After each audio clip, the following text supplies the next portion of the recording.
Assalamualaikum dan salam sejahtera saya ucapkan kepada para penonton. Hari ini saya bersama-sama dengan ahli kumpulan saya akan membincangkan tentang topik yang tidak asing lagi di telinga kita, iaitu COVID-19.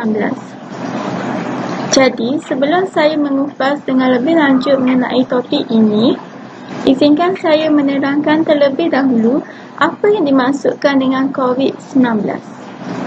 COVID-19 atau coronavirus adalah satu keluarga besar virus yang menyebabkan jangkitan saluran pernafasan seperti SARS dan juga MERS-CoV. Coronavirus terbaharu dan menjadi pandemik di seluruh dunia kini dikenali sebagai Novel Coronavirus 2019.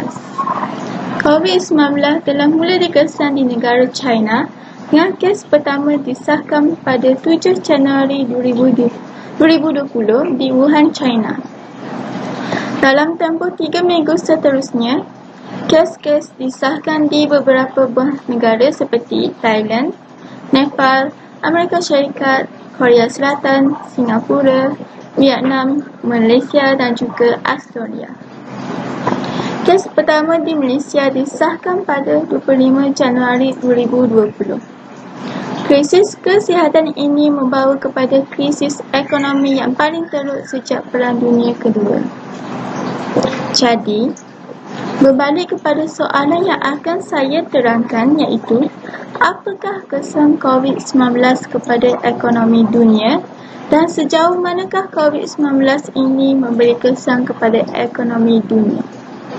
Kesan yang pertama ialah terjadinya peningkatan kadar pengangguran, contohnya di Amerika Syarikat, iaitu hanya dalam tempoh 2 minggu sahaja, seramai 10 juta orang kehilangan pekerjaan.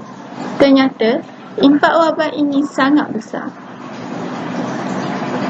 Angka ini begitu menakutkan kerana melampaui impak krisis kewangan 2008. Ketika krisis tahun 2008 itu, angka menunjukkan 8.8 juta orang hilang pekerjaan dalam 106 minggu yang tidak melibatkan 10 juta orang dalam 2 minggu ketika pandemik COVID-19 ini. Jika angka di Amerika Syarikat dapat dijadikan sandaran dan juga kayu ukur, beratusan rakyat negara itu tidak bekerja mencecah 8.9% setiap tahun sebagaimana data yang dikeluarkan oleh Dana Kewangan Antarabangsa ataupun dikenali sebagai IMF. Pada masa yang sama, angka bilangan peluang pekerjaan baharu di kebanyakan sektor hampir tidak menunjukkan pertambahan yang memberangsangkan. Keadaan ini menunjukkan era kepesatan peluang pekerjaan di negara kuasa ekonomi itu menyusup pada kadar yang sangat ketara. Kesan pandemik ini tidak terhad kepada sesetengah negara sahaja. Malah negara kita juga, iaitu negara Malaysia, turut terkesan terhadap wabak penyakit COVID-19 ini, iaitu akibat pelaksanaan PKP ataupun dikenali sebagai Perintah Kawalan Pergerakan. Sektor pekerjaan di Malaysia juga terkesan dengan penutupan operasi perniagaan yang menyebabkan banyak sektor pekerjaan terpaksa diberhentikan atas dasar sektor perniagaan tidak dapat menampung kos pembelanjaan operasi semasa PKP, terutamanya kos pembelanjaan upah pekerja. Beban kos pembelanjaan pekerja ini tidak dapat ditanggung oleh entiti perniagaan semasa tempoh COVID-19 ini disebabkan oleh kebincangan dalam aliran tunai sesebuah syarikat yang akhirnya memaksa mengambil tindakan memberhentikan pekerja sedia ada. Keadaan ini amat terkesan sekiranya perniagaan tersebut tergolong dalam IKS kerana ketidakcukupan modal untuk menampung bebanan aliran tunai yang terpaksa ditanggung semasa tempoh PKP dilaksanakan. Walaupun terdapat sektor yang dibenarkan beroperasi semasa tempoh PKP, ianya juga tetap memberi kesan kepada institusi perniagaan tersebut kerana terpaksa beroperasi dengan mengikut SOP yang ketat sehingga membawa kepada kos tambahan kepada syarikat yang terlibat. Hal ini bertambah buruk apabila kekurangan pelanggan dan pengguna dalam berurus transaksi telah meninggalkan impak yang sangat ketara kepada syarikat ataupun pemilik perniagaan, di samping sekatan perjalanan yang telah dikenakan menyebabkan rentas negeri atau daerah tidak dibenarkan. Kesannya, perniagaan yang tergolong dalam sektor pelancongan, makanan, pengangkutan dan lain-lain terpaksa mengambil keputusan memberhentikan operasi dan juga pekerja. Seterusnya, kesan yang lebih nyata daripada pandemik ini termasuklah apabila nilai pasaran saham global mula merudum sejak Februari 2020 berikutan peningkatan kadar jangkitan COVID-19 yang ketara pada waktu itu, terutama di China. Situasi ini diikuti dengan kejatuhan yang berterusan dalam indeks utama dunia pada bulan berikutnya, iaitu Mac 2020.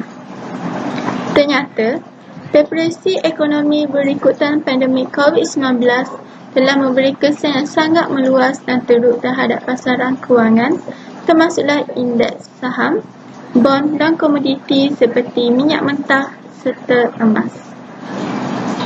Pertumbuhan Bangsa-Bangsa Bersatu iaitu PBB sendiri menjangkakan negara-negara membangun mengalami pengurangan pendapatan sehingga 220 bilion USD akibat pandemik ini dalam jangka masa pendek dan sederhana. Kesan itu menurut ujuran PBB akan berkekalan mungkin sehingga beberapa tahun. Sebagaimana COVID-19 yang terus berjangkit tanpa adanya petanda akan berhenti, kesan pandemik ini berjangkit sehingga melangkaui semua sektor ekonomi secara mikro dan juga makro. Contohnya, sektor perucitan sendiri menunjukkan kesan yang ketara apabila pusat memberi belah di serata dunia bertindak balas terhadap impak jangkitan COVID-19 dengan terpaksa mengurangkan jumlah jam operasi atau menutup sementara perniagaan mereka. Sejak Mac 2020, jumlah jam operasi pusat beli belah di seluruh dunia berkurangan sehingga 30% berbanding dengan sebelum munculnya COVID-19. Kesan ini dilampaukan hampir sama di seluruh dunia.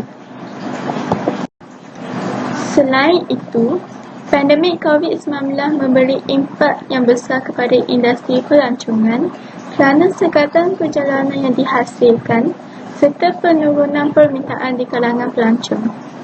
Industri pelancongan telah dipengaruhi secara besar-besaran oleh penyebaran wabak penyakit ini, iaitu coronavirus, kerana banyak negara telah menerapkan larangan perjalanan dalam usaha untuk menghentikan penyebarannya.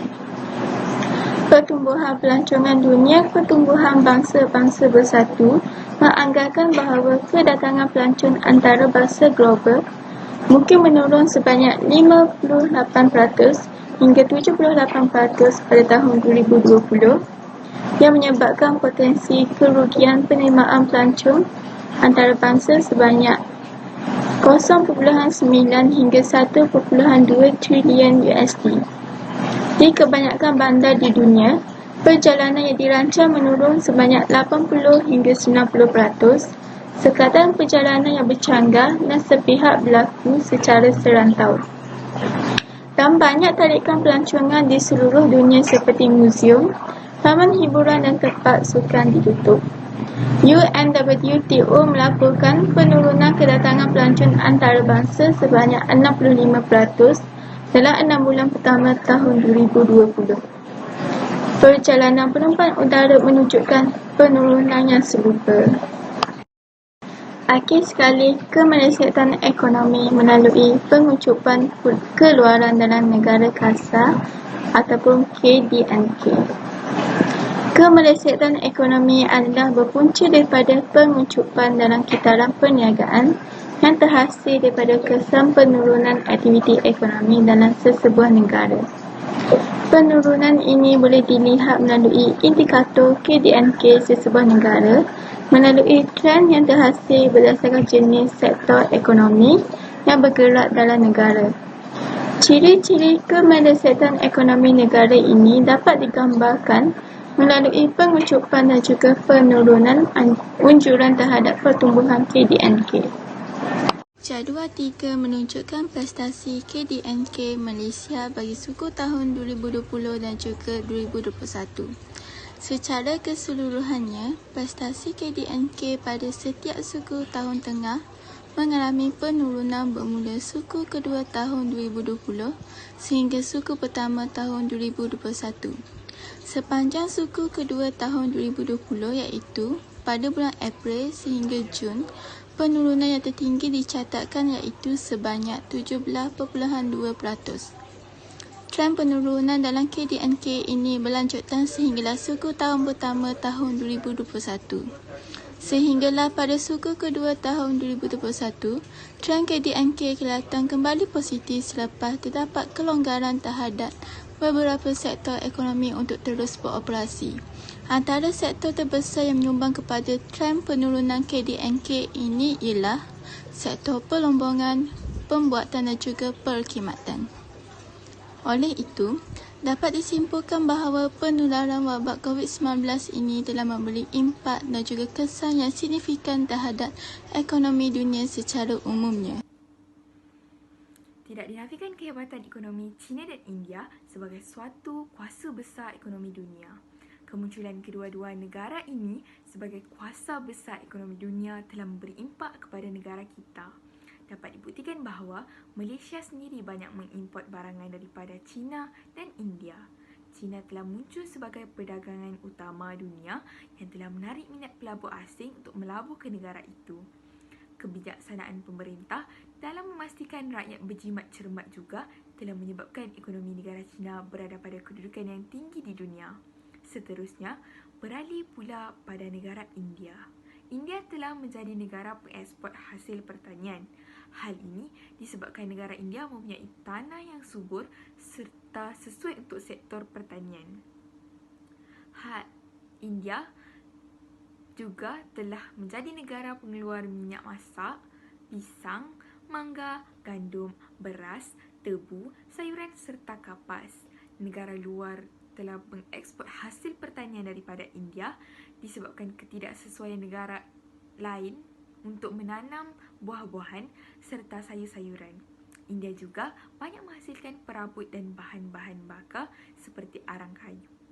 Baiklah, berbalik pada soalan yang perlu saya rungkaikan, apakah implikasi COVID-19 kepada kepesatan ekonomi India dan China terhadap perkembangan ekonomi negara kita?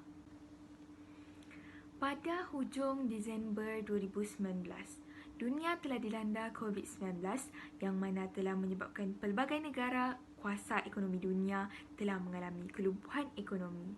Bukan sahaja negara-negara maju sahaja yang terjejas, bahkan negara kita sendiri, Malaysia, telah terjejas dan menyebabkan kemelesetan ekonomi pada tahun 2020 hingga kini. Menurut Akhbar Utusan Malaysia bertarikh 6 Oktober 2022 menyatakan bahawa kini China mungkin bukan lagi menjadi gergasi ekonomi dunia selepas ini berikutan krisis ekonomi semasa di negara itu.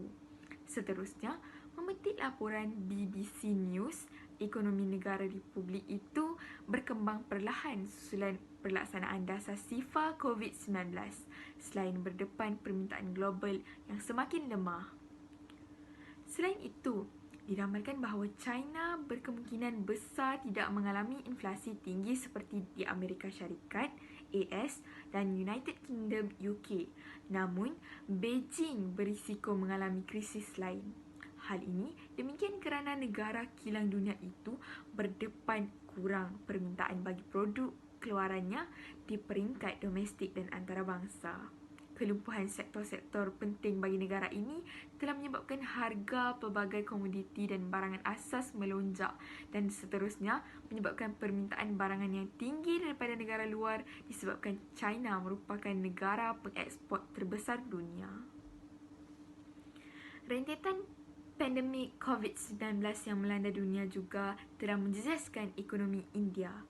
Perintah Kawalan Pergerakan yang dilakukan di India telah menyebabkan sektor-sektor pertanian serta perindustrian pembuatan bergerak perlahan bagi mengekang wabak pandemik ini. Oleh yang demikian, Malaysia tidak mengalami sebarang masalah dalam mengimport hasil pertanian daripada India. Namun yang demikian, permintaan yang tinggi menyebabkan harga komoditi serta barangan asas negara ini meningkat, menyebabkan kini rakyat berdepan dengan masalah dalam mendapatkan barangan keperluan harian disebabkan harga yang saban hari semakin meningkat. Dapat saya simpulkan bahawa COVID-19 memberi kesan kepada ekonomi China dan India seperti yang saya nyatakan sebentar tadi. Permintaan barangan asas telah menyebabkan Malaysia turut berdepan dengan masalah ekonomi.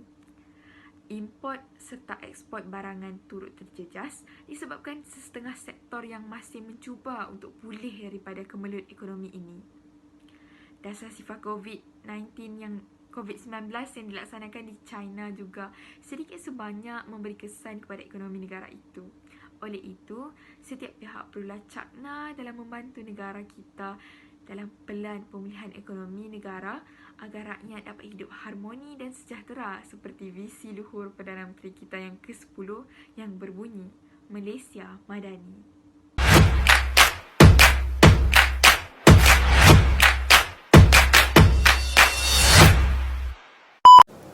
Assalamualaikum warahmatullahi wabarakatuh dan selamat sejahtera saya ucapkan. Saya Nurul Natasha Alia binti Mat Yusof akan meneruskan perbincangan pada hari ini dengan lebih terperinci berkenaan topik bagaimanakah perkembangan ekonomi Malaysia ketika penularan COVID-19.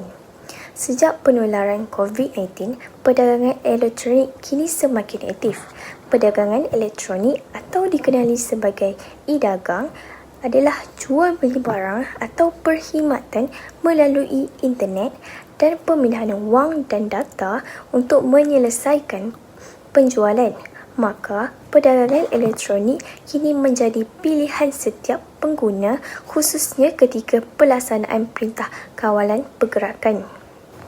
Seperti yang kita sedia maklum, Arahan Perintah Kawalan Pergerakan atau nama singkatannya PKP yang dilaksanakan pada 18 Mac 2020 telah menyebabkan pergerakan setiap rakyat di negara kita disekat. Setiap kedai terpaksa ditutup buat sementara waktu sehinggakan terdapat sebahagian yang menggulung tikar disebabkan ketiadaan keuntungan untuk menampung kos operasi seperti pembayaran buruh, sewa lot, bahan mentah dan sebagainya. Akibat daripada sekatan pergerakan ini, rakyat di negara kita mula menggunakan perkhidmatan e-dagang dalam membeli barangan dan perkhidmatan. Hal ini demikian kerana pembelian secara e-dagang lebih mudah dan tidak memerlukan pergerakan keluar dari rumah. Oleh itu, sektor ini telah menjadi pilihan utama dalam hati rakyat dalam membuat pembelian. Seterusnya, bagi peniaga yang terjejas akibat penularan COVID-19, mereka akan menggunakan platform e-dagang bertujuan untuk menjual produk barangan atau perkhidmatan mereka seperti di Shopee, Lazada dan sebagainya. PKP yang dilaksanakan untuk mengawal penularan wabak COVID-19 menyaksikan peralihan trend pengguna yang mendorong perniagaan untuk meneroka strategi baharu untuk berinteraksi dengan pengguna dan memudahkan proses urus niaga.